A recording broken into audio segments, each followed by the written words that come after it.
নমস্কার, S Bangla news online খবর সব দেখাবো আমরা।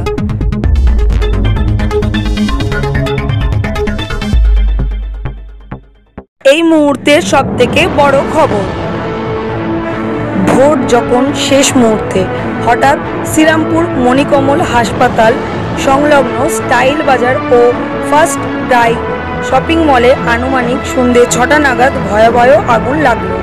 মলে পিচবোর্ড পলিথিন বেশি থাকায় আগুন ছড়িয়ে পড়ে। ঘটনাস্থলে দমকলের 21 থেকে 22টি ইঞ্জিন আসে, তাও আগুন নিয়ন্ত্রণ করতে পারে না।